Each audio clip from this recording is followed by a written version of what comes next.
Živijo mali zakladi, male zakladke, mamice, očki. Končno, po dolgem času, smo spet mali zakladi na kavici, tokrat z Vito Starman, a.k.a. Mama kuha. Hvala, Vita, da si prišla. Veselje mi je bilo. Prav veselila sem se te kavice. S tabo je vedno ful lušten klepetati. Hvala, enako. Hvala. Tako da za začetek bi v bistvu za vse tiste, ki nas gledajo, pa tebe mogoče še ne poznajo tako dobro, bi te vprašala, kako je iz Vite Starman nastala Mama kuha? Kako se je začela ta zgodba? Pa v bistvu začela se je, zdaj mislim, da že skoraj 4 leta nazaj, ko sem postala prvič mamica, oziroma z uvajanjem goste hrane moji prvorojenki Emi. Takrat sem nekako, v bistvu so me druge mamice spodbudile k pisanju bloga, deljenju idej, pri uvajanju goste hrane, kako sem se jaz tega lotila, ker mi je vedno bilo pomembno tudi, da ni samo klasična kašica, spasirana, vedno sem bila malo bolj kreativna v idejah, mislim, če mi radi lepo jemo, pa dobro jemo. Mamica poje tisto, kar ostane. Tako, mislim, nikoli ne pojem to, kar ostane, ne. Ampak ful mi je bilo pomembno prezentacija sama, pa da je malo bolj drugače. In sem začela te recepte pisati, zapisovati na blogu. Takrat sem ustanovila. Ime Mama kuha se mi je takrat fajn slišalo, se mi je zdelo. A je postal najprej blog, pa potem Instagram, ali je bilo to vzporedno?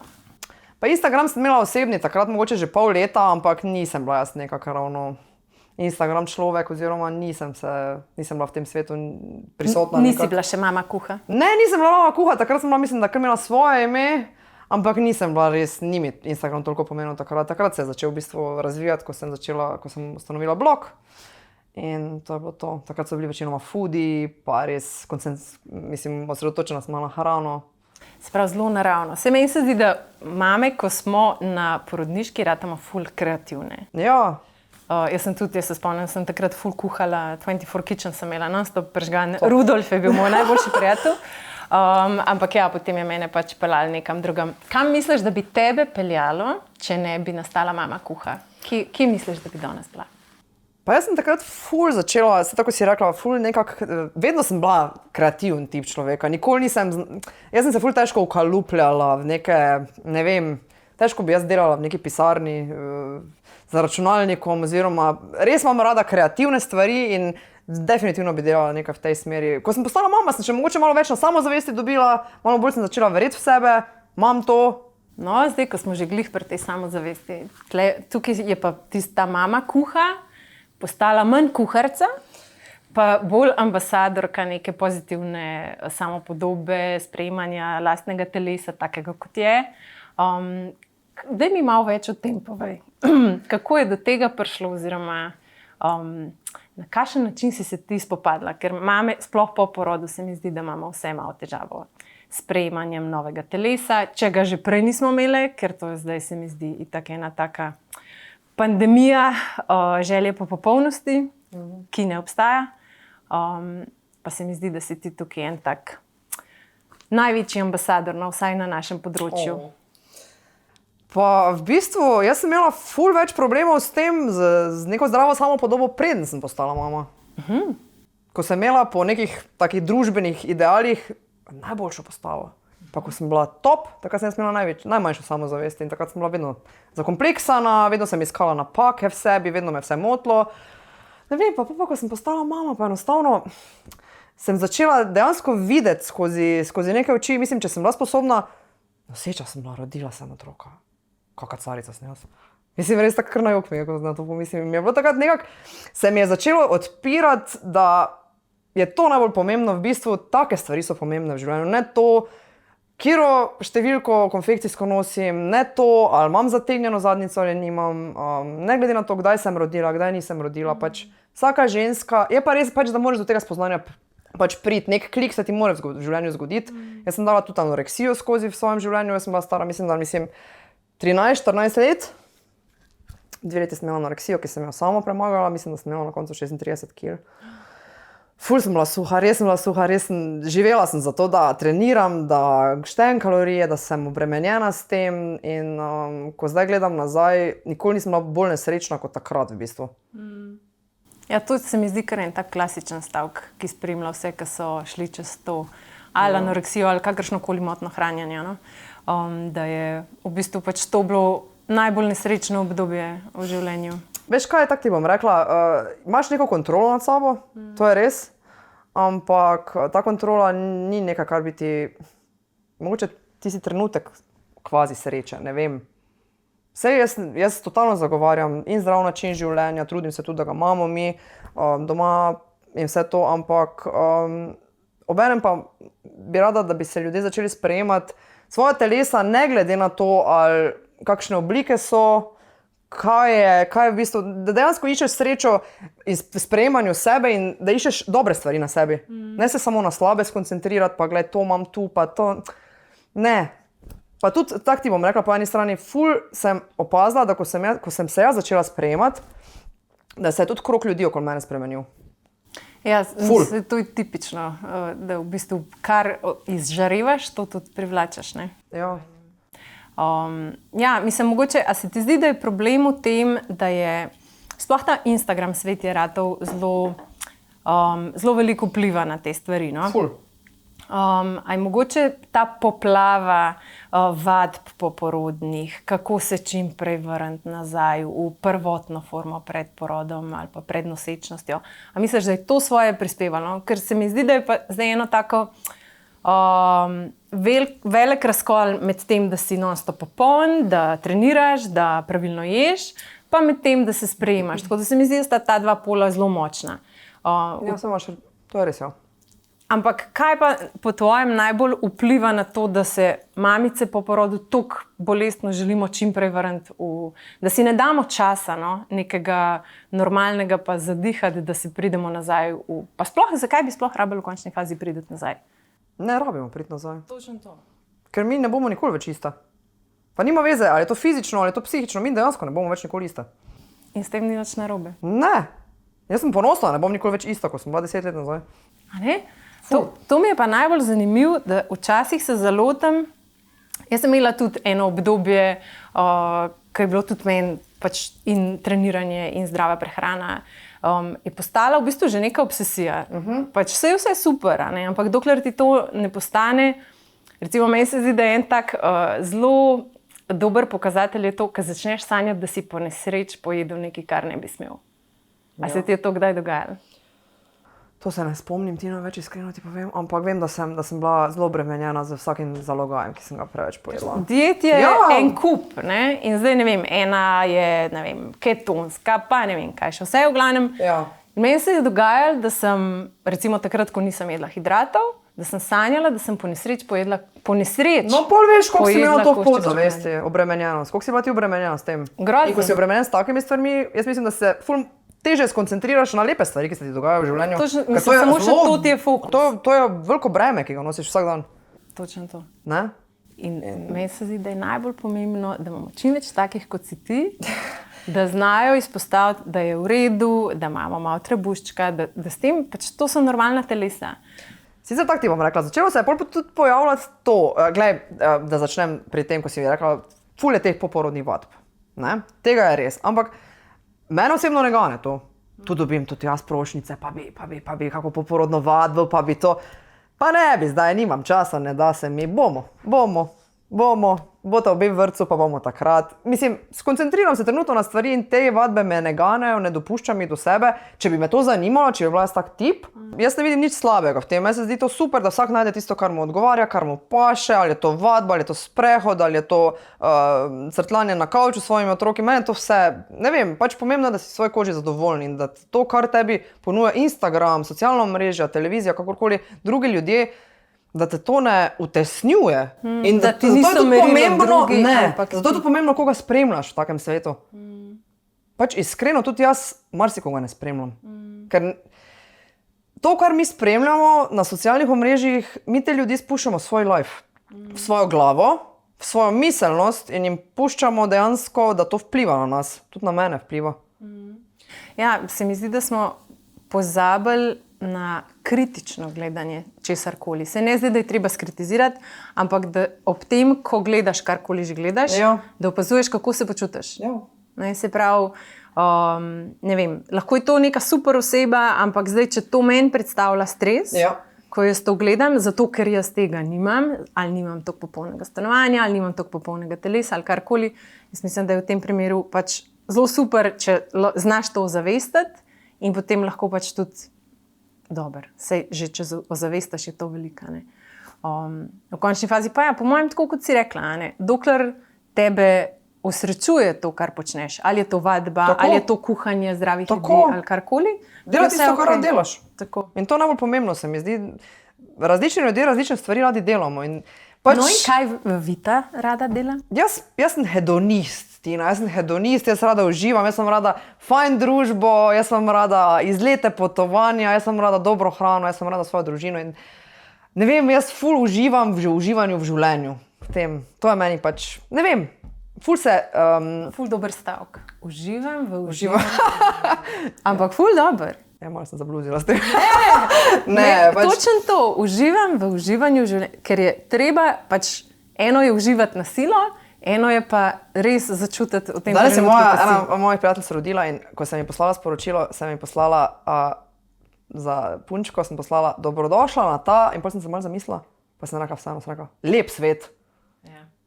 Ker je lep in pač narediti si ga moraš tako, da boš ti, da se boš dobro počutila v svoji koži in tudi recimo ena stvar je tukaj, si rekla pač ambasadorka, dobre samopodobe itd.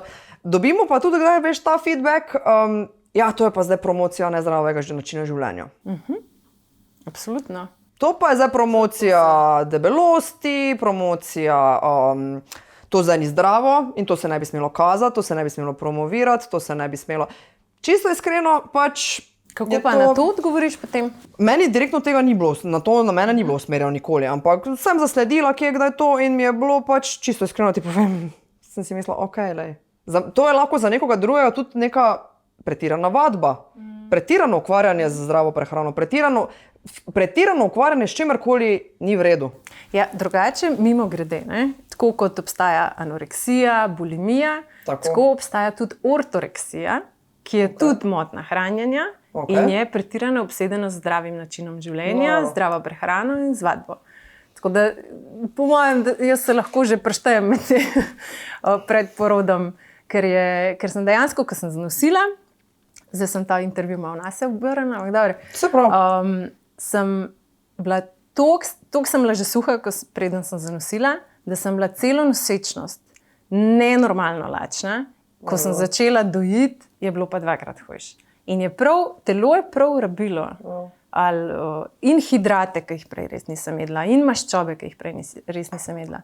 Ampak pač prav telo... Zdaj sem v redu.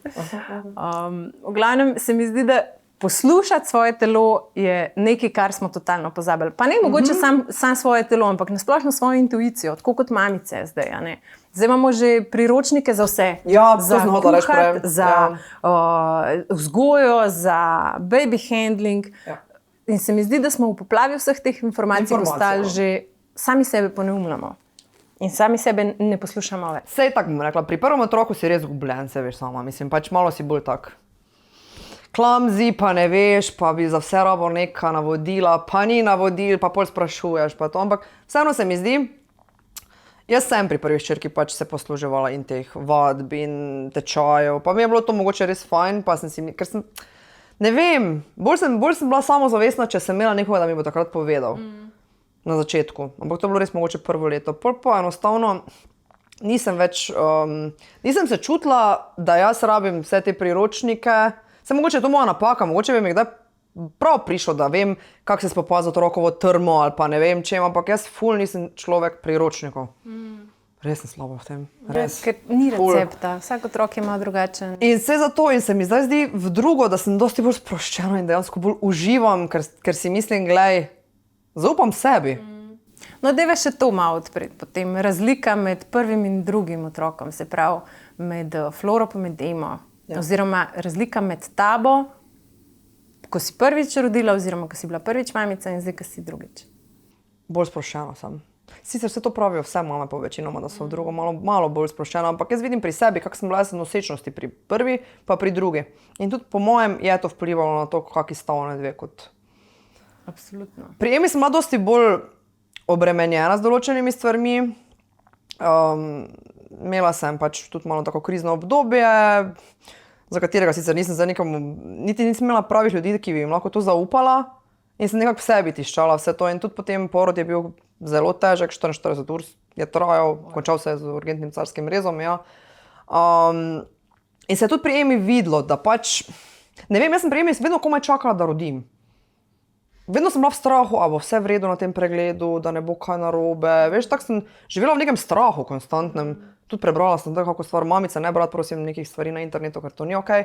Samo piči dalje, bodi srečna, uživaj. Bože, trebušček in ne, vse bo okej. Zdaj pa sem bila dejansko tako, ful sem plesala, ful sem se imela fajn, jaz nisem sploh razmišljala, vedno sem vedela, bo prišla, ko bo prišla, vse bo okej, druge opcije, kot da bo okej, ni. In vidim pri Flori, Flora je tako skulirana otrok, da ne, imajo to srečo. Pač ne vem, jaz pravim, da dejansko ona je tak cool dojenčica, ona je taka, ne vem, nasmejana in jaz na nek način verjamem, da je ta moj mindset oziroma ta moja neka, ne vem, kako bi temu rekla, da je to pomagalo. A si dobila kakšen nasvet, da bi zdaj iz glave ga potegnila, kad je spremenil pogled na starševstvo, da bi lahko rekla, ok, ko sem pa to slišala, to je bil pa breaking point, pa mi je bilo ful lažje. Mogoče to, da enostavno recimo pri tem, da se jim mogoče neka hrana ne dovoli ali pa sladkarije ali pa kakršnekoli te stvari, da se pač jim ful omejuje, pa da ful ne, oziroma ne, da se jim ful omejuje, da se jim sploh ne da. In sem potem od ene mamice slišala, je rekla, glej, rajši imam, da ji jaz dam to eno, pa je malo bolj zdravo lizi, ko kupiš ali pa neko tako stvar, kot pa da bo za prvim vogalom, ko ji bo tam, ne vem, na dvorišču nekdo ponujal, da bo hlastala za tistimi sladkarijami in tako pač tega se držim, ne kompliciram pri teh stvareh in pač pri vseh nekih takih stvareh pač v mejah normale pa pustim pa. No, točno to se je meni dogajalo. Pač sem zelo komplicirala pri smokih, čipsih. No, vse to sem jaz tudi na začetku. Vsakič, ko smo prišli k komu na rojstni dan. No, pa se to. To se nista odlepila od mize. No. Tako da včasih je treba, mogoče tudi kaj tazga. Ja, jaz se ful strinjam s tem, da to pač bolj ko omejuješ neko stvar, vse smo mi odrasli isti, če tako gledaš. Bolj ko nam je ena stvar prepovedana, oziroma se mi zdi bolj ti nekako vzbuja neko željo, to bi pa jaz probal, ne. Točno to. Znaš, tako da. Ja. V bistvu to ful dober nasvet, ja. Za vse. Ja. Easy. Easy. Vse bo okej. A to je tvoj moto? Pa ni moj moto easy, ker nisem tak ful, imam jaz mozgam, sem jaz taki ful sem pa. Ja, na momente, bistveno manj, ko sem bila včasih, samo se ti pravim, tako sem prej rekla, ful imam fajn ljudi okoli sebe. In ko imaš fajn ljudi okoli sebe, se mi zdi, da se ti vse ostalo, da tudi manj mozgaš pol. Ker se ti zdi, da nimaš kaj mozgat, mirno vest imaš, uživaš. Še takrat, ko predaleč odplavaš, te potegnejo malo. Ja! In zato je ful pomembno, ampak vse pravim, to je vse povezano. Ko ti razšišiš pri sebi, jaz to vedno pač ponavljam. Sprejmite se, ne glede na to, uživajte v tem, kar imate, ker imamo dejansko ogromno. Imamo ful. In pač, ko enkrat ceniš to, kar imaš, pa res pa malenkosti lahko ceniš, se ne rabiš za ne vem česa ceniti. Jaz sem ful vesela, da smo zdravi. Da je dejansko, ljudje so, ki osnovni stvari nimajo, pa pač to so meni tiste stvari, ko si potem res mislim, če imam kak slab dan, recimo, pa si mislim, to imaš to, super je, uživaj. Ne, da sem na easy, nisem glih ful na easy, ampak živim v momentu in uživam, res tak, rada vam svoje življenje ful. Ne bi ga spremenila, nikoli, nič ne bi spremenila v svojem življenju. To bi mogla zdaj v kamero povedati. Ja. Zdaj sva se zaklepetali, tako da bom zdaj zadnje vprašanje postavila, da potem zaključiva, da ne bova predolge. Klasično vprašanje, ki ga slišimo na kakšnih razgovorih za službo, kje se vidiš čez 5 let, pa te ne bom to vprašala, ampak te bom vprašala, kje vidiš Instagram čez 5 let? Pa jaz mislim, da bo Instagram tako je. Misliš? Ja. Zdaj vse se neki sel na TikTok. Pa mene to ne gane. Pa nismo vsi za vse platforme, Tino. Ne vem, jaz trenutno se ne vidim na TikToku. Vse se neki pač, mi je lušno kdaj pogledati, ampak meni osebno trenutno TikTok predstavlja, da bi jaz ne vidim sebe, kako scrollam tam pa iščem vsebine. Čeprav nekaj sta z Matejo. Pa ja, ampak vidiš, če bi to mene potegnilo, bi jaz to konstantno delala, tako pa pač to mene bolj Matejka motivira in potem pač tu pa tam kaj naredim, ampak Ne vem, trenutno mi Instagram nudi vso kreativo, ki jo rabim in pač Dokler bo tako. dokler bo tak, bo ok, se ne pritožujem. Mislim, da bo čez 5 let Instagram točno tako je zdaj. Zdaj, da sem malo začel hitati s temi algoritmi. Če pa ne bo, pa bomo nekje drugje, Tina. Še vedno bo super, še vedno bo fajn. Še vedno bomo uživali V uživanju v življenju. Točno to. Hvala, da si si vzela čas v tej vročini. Čakaj zdaj. Za lahko, ne? Tako. Za vse tiste, ki smo vas preveč ogreli, predlagam, da si umislite kakšen tak pripomoček. Ja, to je fantastično. Upam, da se čim prej vidva spet na kakšni kavici. Hvala, da si prišla. Vam pa hvala, da ste si pogledali na eno kofetkanje in vas vabim spet k ogledu naših drugih vsebin ali pa mogoče naslednje kavice. Čau! Čau!